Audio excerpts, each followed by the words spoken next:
Salam Bapak, Ibu, dan Saudara Jemaat GBS yang saya kasihi, dimanapun berada. Saya harap semuanya ada di dalam pimpinan dan anugerah Tuhan. Saya sudah berjanji pada saat rapat bahwa ketika Jumat Agung nanti atau Paskah, saya dan istri akan menunjukkan ciri khas daerah kami, yaitu Kepulauan Nias, dalam bentuk baju adat. Namun karena satu dan lain hal tidak terjadi seperti itu, maka melalui video ini saya juga tetap menempati janji menunjukkan ciri khas daerah kami, yaitu Kepulauan Nias. Saya menggunakan baju adat. Ini adalah baju adat kami, ya. Kami KPK Tandes juga sudah menyiapkan lagu bahasa Jawa, namun semuanya tertunda, dan saya berharap tetap pujian itu akan kami nyanyikan di lain waktu nantinya. Bapak Ibu Jemaat GBS yang saya kasihi, meskipun kita tidak bisa bertatap muka, melalui video ini saya berharap kita merayakan Jumat Agung ini dengan penuh sukacita yang tak kurang sedikit pun.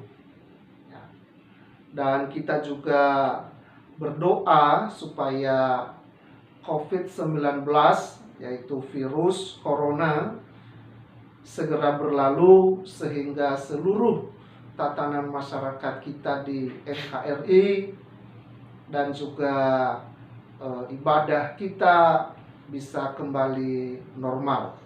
Ya, itu harapan saya, dan saya pikir Bapak Ibu juga setuju dengan itu. Bapak Ibu sekalian, Jumat Agung adalah salah satu momen penting dalam iman kekristenan kita, karena Jumat Agung menyatakan dua sisi, ya. Jumat Agung menyatakan dua sisi. Satu, itu menyatakan keadilan dan kasih Allah. Oke. Lalu kemudian hinaan dan kemuliaan, penderitaan dan kemenangan, penghukuman dan pengampunan, kegelapan dan terang. Dan di momen Jumat Agung masih ada beberapa dua sisi yang dinyatakan sekaligus. Sungguh sebuah momen yang sangat penting sekali. Maka dalam keadaan apapun, kita tetap merayakannya, kita tetap melakukan sebisa mungkin ibadah Jumat Agung. Pada kesempatan ini, saya akan menyampaikan renungan Jumat Agung yang diambil di dalam Injil Markus pasal 15 ayat 33 sampai 39. Sekali lagi, Markus pasal 15 ayat 33 sampai 39. Saya akan bacakan, dan Bapak Ibu sekalian, saudara sekalian, bisa membaca di Alkitabnya di rumah. Demikian firman Tuhan. Pada jam 12, kegelapan meliputi seluruh daerah itu dan berlangsung sampai jam 3. Dan pada jam 3 berserulah Yesus dengan suara nyaring, Eloi, Eloi, lama sabachthani, yang berarti, Allahku, Allahku, mengapa engkau meninggalkan aku? Mendengar itu, beberapa orang yang berdiri di situ berkata, lihat, ia memanggil Elia. Maka datanglah seorang dengan bunga karang, mencelupkannya ke dalam anggur asam, lalu mencucukkannya pada sebatang bulu dan memberi Yesus minum, serta berkata, baiklah, kita tunggu dan melihat apakah Elia datang menurunkan dia. Lalu berserulah Yesus dengan suara nyaring dan menyerahkan nyawanya. Ketika itu tabir bait suci terbelah dua dari atas sampai ke bawah. Waktu kepala pasukan yang berdiri berhadapan dengan dia melihat matinya demikian, berkatalah ia, sungguh orang ini adalah anak Allah. Demikian pembacaan firman Tuhan, dan mari kita berdoa. Tuhan Yesus yang baik, pada kesempatan ini kami merayakan Jumat Agung masing-masing di tempat kami, karena ada himbauan pemerintah untuk tetap di rumah sebab adanya virus corona yang sedang Tuhan izinkan terjadi bukan hanya di negara kami, juga di beberapa negara yang lain. Tuhan Yesus, kami belajar di dalam keadaan apapun, kami mau beribadah dengan sungguh-sungguh. Maka melalui video ini, hamba-Mu menyampaikan kebenaran-Mu, dan biarlah Roh Kudus bekerja untuk kami semua, baik jemaat GBS dan juga pendengar yang lain nantinya melalui YouTube. Dan urapi hamba-Mu yang terbatas ini, dan semua yang hamba-Mu sampaikan biarlah itu menyenangkan dan memuliakan Tuhan saja. Terima kasih Tuhan Yesus, kami serahkan dalam tangan-Mu pemberitaan firman dari awal, tengah, sampai akhirnya. Dalam nama Tuhan Yesus Allah kami yang hidup, kami berdoa dan siap mendengarkan firman Tuhan. Amin.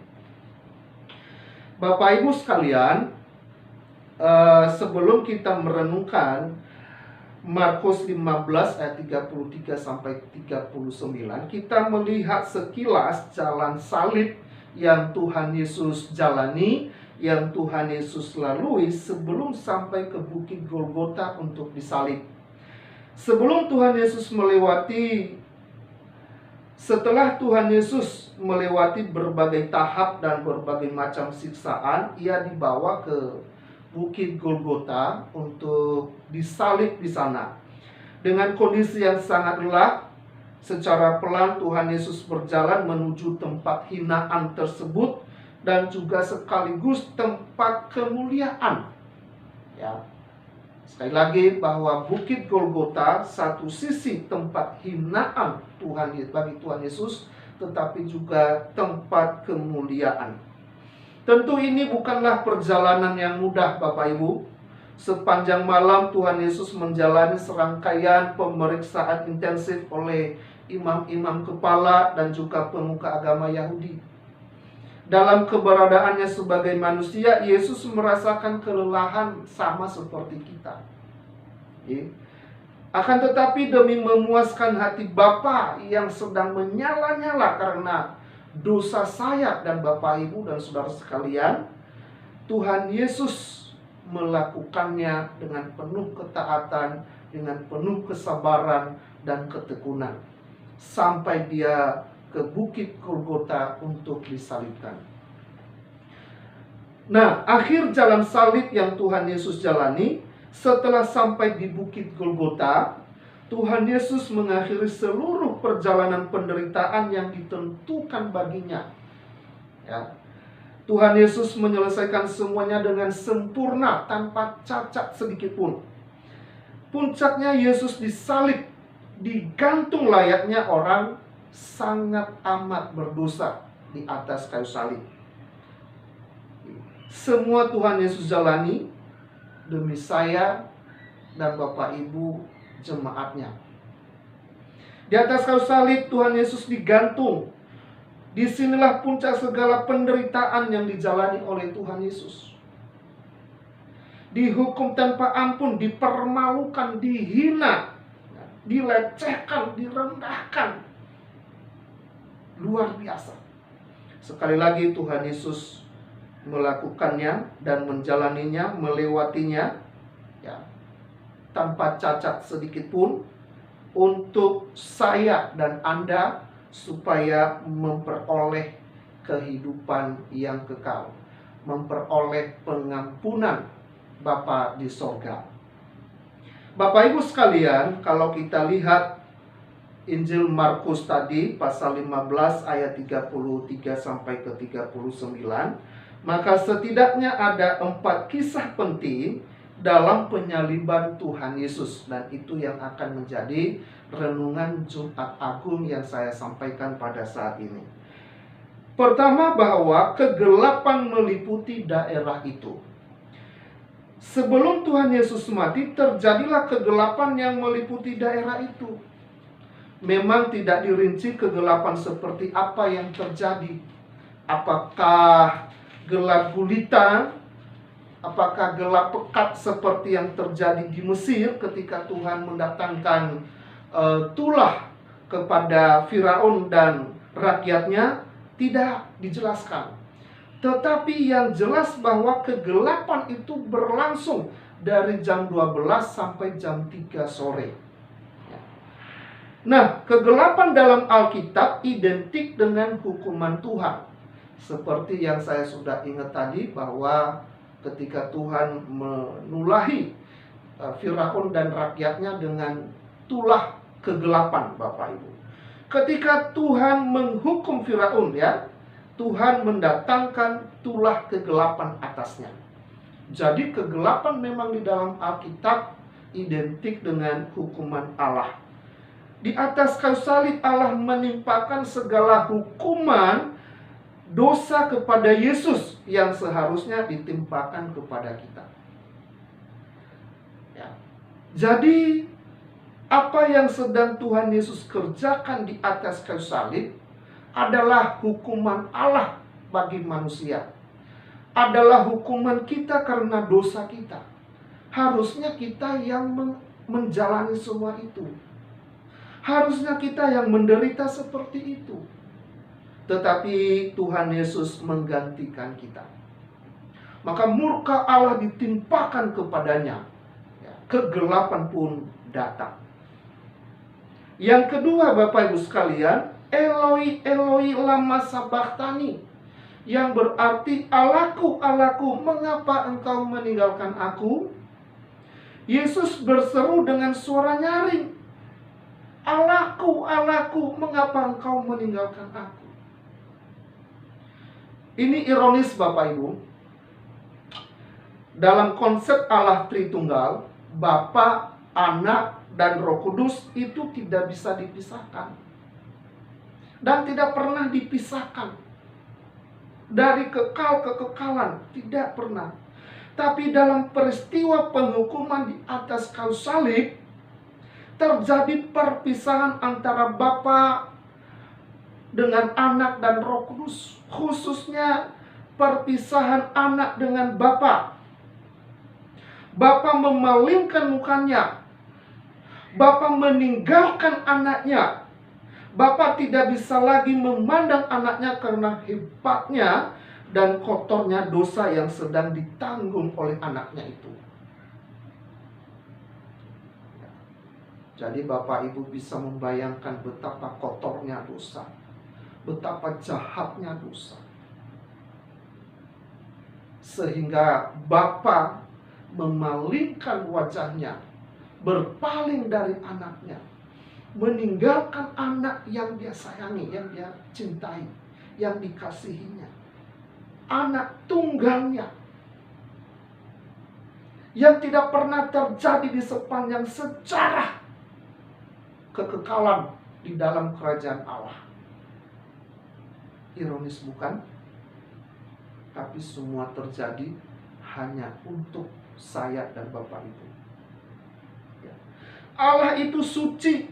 Allah itu maha kudus, maha suci, Bapak Ibu. Maka ketika Yesus menanggung dosa, Yesus dijadikan berdosa, Yesus menjadi sangat kotor sampai Bapa tidak lagi memandang kepadanya. Ya. Bapa berpaling. Harusnya kitalah yang kotor itu. Harusnya kitalah yang ditinggalkan itu. Tetapi lagi-lagi Tuhan Yesus menanggung semua itu untuk saya dan Bapak Ibu. Maka penyaliban Tuhan Yesus di atas kayu salib merupakan peristiwa yang sangat menyedihkan di dalam kerajaan Allah khususnya, di mana Bapa dan Anak dipisahkan sejenak. Bapa meninggalkan Anak yang dikasihinya, Sekali lagi ini adalah kesedihan di dalam kerajaan Allah. Ya. Namun semua itu sekali lagi Tuhan Yesus lakukan demi saya dan Bapak Ibu. Yang ketiga Bapak Ibu sekalian, tabir bait suci terbelah. Tabir bait suci menjadi pembatas dalam mempersembahkan korban di dalam perjanjian lama sampai pada zaman Tuhan Yesus. Tabir menutup akses umat Allah kepada Allah secara massal. Ya. Hanya imam yang ditunjuk yang boleh masuk ke dalam bait Allah di ruang Maha Kudus untuk mempersembahkan korban kepada Allah. Tidak boleh semuanya. Tabir tidak hanya menutup akses massal, tetapi juga membatasi ruang dan waktu umat Allah untuk mempersembahkan korban langsung kepada Allah. Namun penyaliban Tuhan Yesus ternyata membawa sukacita yang sangat besar bagi umatnya. Ya. Seluruh pembatas akses, penutupan akses tersebut dibuka.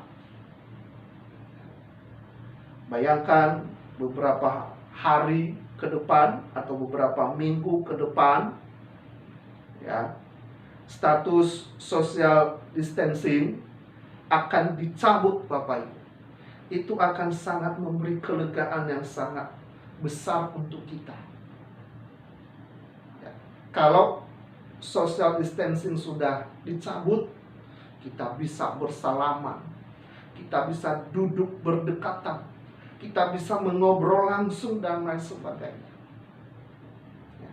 Kematian Tuhan Yesus membuka akses itu, ya, membuka batasan itu, sehingga umat Allah punya akses langsung kepada Bapa untuk menyembah dan memuliakan Tuhan.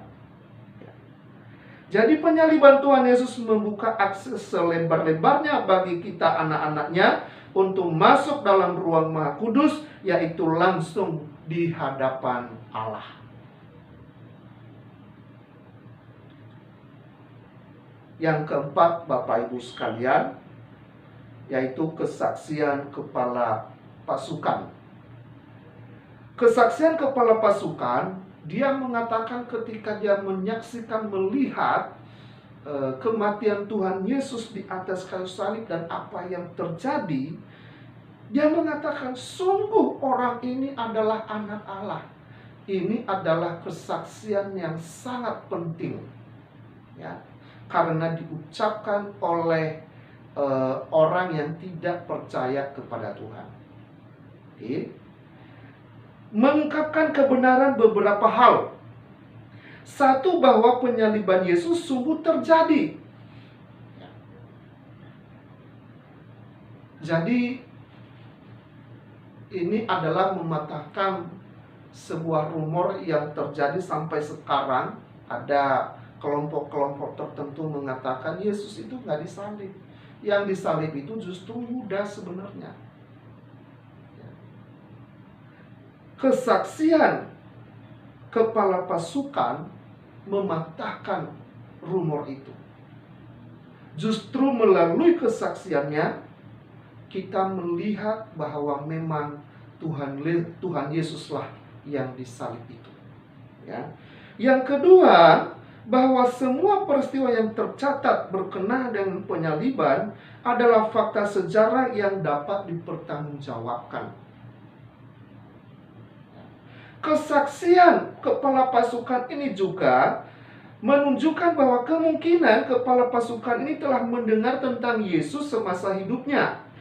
Dan apa yang didengarnya itu terkonfirmasi pada saat Tuhan Yesus disalib. Kepala pasukan ini saya duga dia sudah mendengar bahwa Yesus ini anak Allah. Yesus ini adalah Allah. Namun dia nggak percaya. Dia nggak terima. Nah, ketika dia menyaksikan kematian Tuhan Yesus di atas kayu salib, informasi yang dia terima selama ini terkonfirmasi langsung, lalu tanpa sadar dia mengucapkan kesaksian penting, yaitu sungguh orang ini adalah anak Allah. Bapak Ibu sekalian, itu adalah 4 peristiwa penting yang terjadi di dalam penyaliban Tuhan Yesus. Sebagai penutup renungan Jumat Agung pada saat ini, 1, bahwa kematian Tuhan Yesus adalah kematian yang mengalahkan kegelapan. Kematian Tuhan Yesus bukanlah kematian yang sia-sia. Ya. Kematian Tuhan Yesus adalah kematian yang mengalahkan kegelapan, yaitu maut yang kekal. Hukuman dosa itu bukan sementara, Bapak Ibu. Itu kekal adanya. Ya. Oleh kematiannya, kegelapan tidak lagi berkuasa atas jemaatnya, atas saya dan Bapak Ibu. Kegelapan sudah dikalahkan. Amin. Kematian Tuhan Yesus bukan hanya membuka jalan dalam kegelapan itu, bukan hanya memberi kemungkinan menemukan terang dalam kegelapan, ya, tetapi kematiannya melenyapkan kegelapan itu, ya, melenyapkan kuasanya, termasuk dampak dan hukuman atas kegelapan itu ditiadakan oleh kematian Tuhan Yesus di atas kayu salib. Dan ini kita patut mengucap syukur, Bapak Ibu. Yang kedua, kematian Tuhan Yesus di atas kayu salib adalah kematian yang membawa terang. Seperti mengalahkan, menyadarkan kegelapan, demikianlah kematian Yesus membawa terang ilahi. Terang kemuliaan bagi jemaatnya, membawa dan bagi dunia yang berdosa ini. Ya. Sekali lagi bahwa kematian Kristus Yesus bukan hanya membuka kemungkinan, tetapi memberikan kepastian. Kematian Tuhan Yesus bukan hanya membuka akses untuk masuk ke dalam terang, tetapi kematiannya memberikan terang itu sendiri bagi kita, yaitu pengampunan dosa, kehidupan kekal, keselamatan kekal. Ini merupakan sukacita besar bagi kita, Bapak Ibu sekalian, ya. Sehingga jemaatnya, saya dan Bapak Ibu, tidak dalam keadaan yang mungkin, tetapi dalam keadaan terselamatkan secara pasti. Oleh kematian Tuhan Yesus, saya dan Bapak Ibu bukan hanya mungkin diselamatkan, tetapi justru pasti selamat. Amin. Amin, Bapak. Ya. Ketiga, sebagai penutup, Bapak Ibu, bahwa kematian Tuhan Yesus adalah kematian sebagai korban yang sempurna. Kematian Kristus di atas kayu salib adalah kematian yang sempurna di hadapan Allah, sehingga diperhitungkan Allah sebagai korban penghapus dosa yang sempurna. Sehingga diperhitungkan Allah sebagai korban penghapus dosa yang sempurna. Dengan demikian kematiannya mendatangkan keselamatan, mendatangkan pengampunan dosa, mendatangkan kehidupan kekal, ya, bagi mereka yang menerima Dia sebagai Tuhan dan Juru Selamat. Kesempurnaan kematiannya mampu meredakan murka Allah yang menyala-nyala karena dosa. Ya. Kematiannya mampu mendamaikan manusia yang memusuhi Allah. Sungguh luar biasa, Bapak.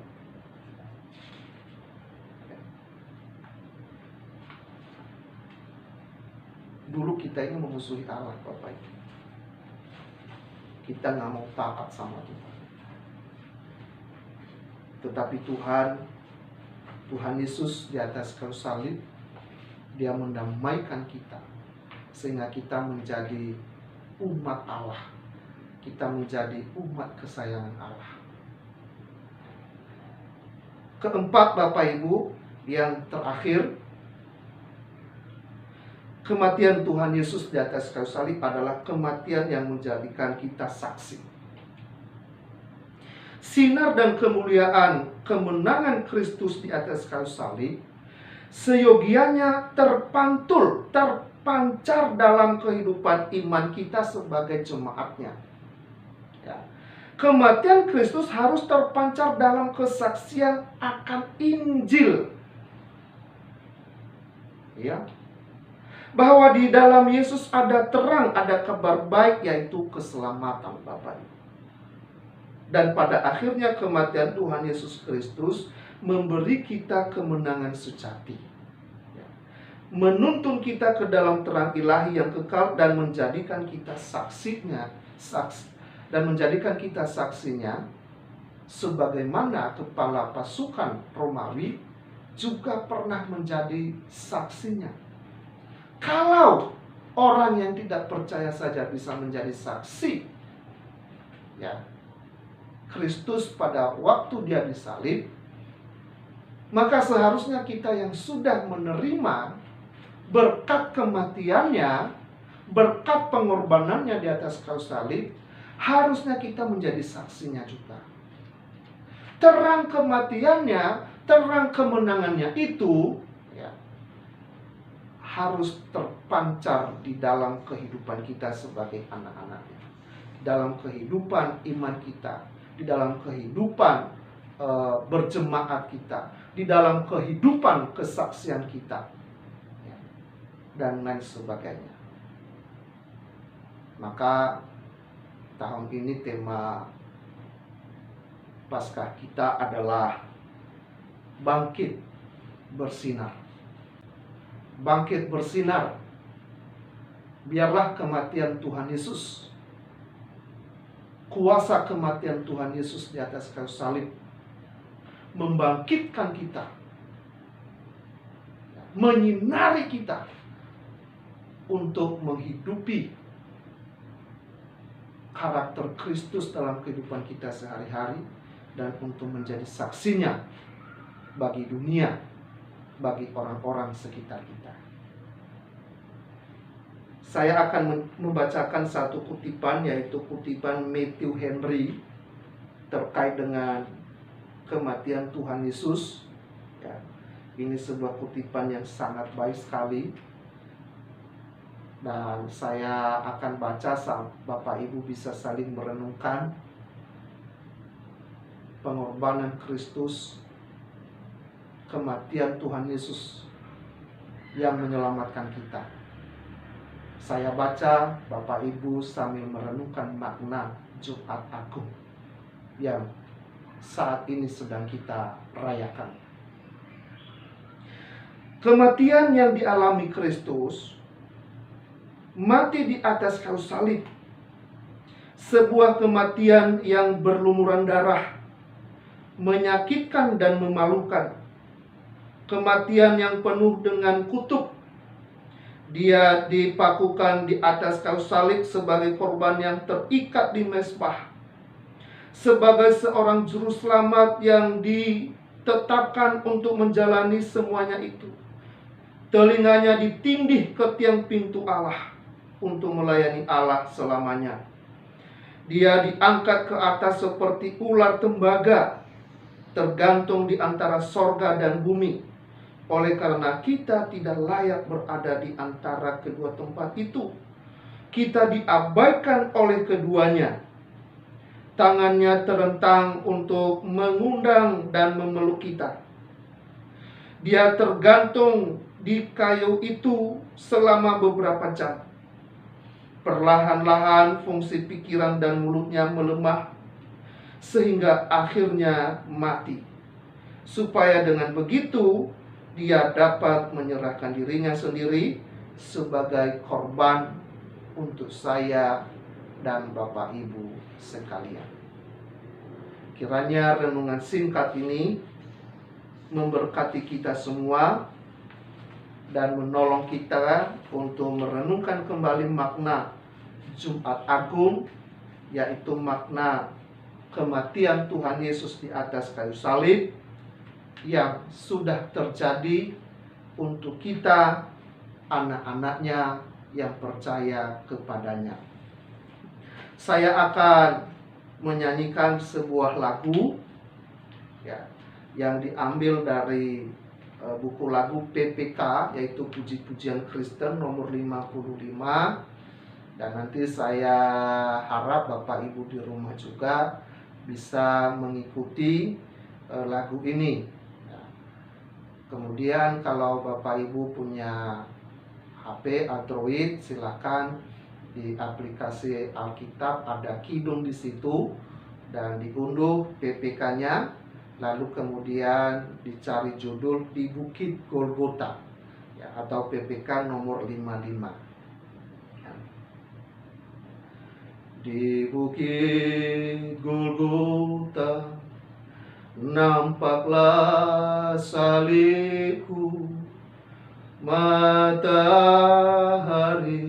bersuramlah.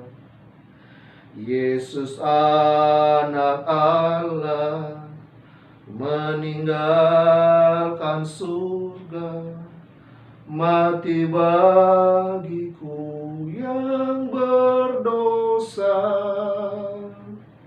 Maka ku tinggikan salibnya sampai bertemu dengan Bapa. Dengar katanya hamba setia, salibku ganti dengan mahkota. Meski manusia menghina salibnya, namun bagiku lambang mulia. Hatiku sungguh keras, makin tak tergeraklah, hanya kasih-Nya menghancurkan. Maka ku tinggikan salibnya sampai bertemu dengan Bapa. Dengar katanya hamba setia, salibku ganti dengan mahkota. Salib di Golgota sudah tidak ada, namun jasanya tetap ada. Selamatkan manusia, hapuskan dosa, hatiku pun boleh sucilah. Maka ku tinggikan salibnya sampai bertemu dengan Bapa. Dengar katanya hamba setia, salibku ganti dengan mahkota. Demikian renungan Jumat Agung pada saat ini. Tuhan Yesus memberkati. Mari kita berdoa untuk firman yang telah kita dengarkan.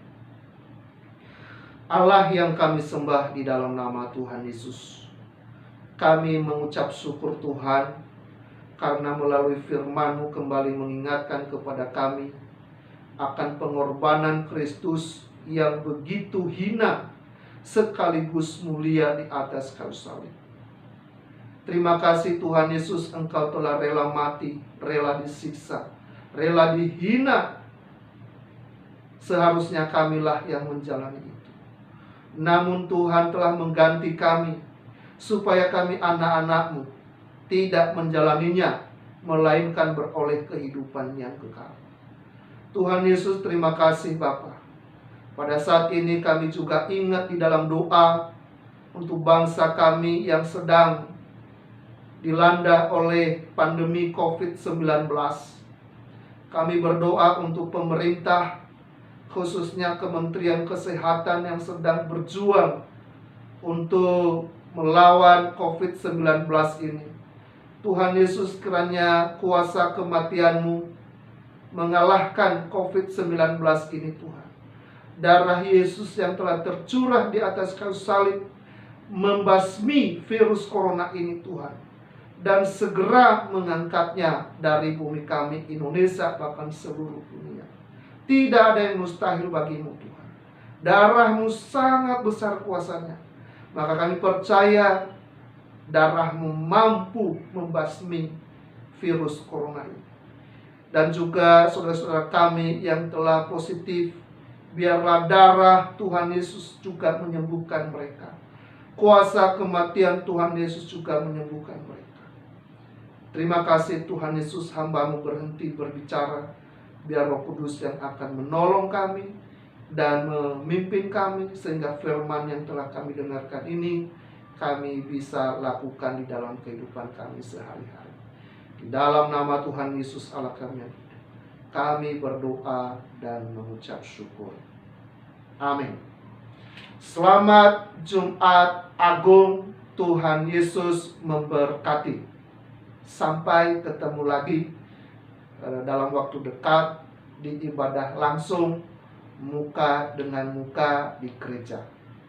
Tuhan Yesus memberkati.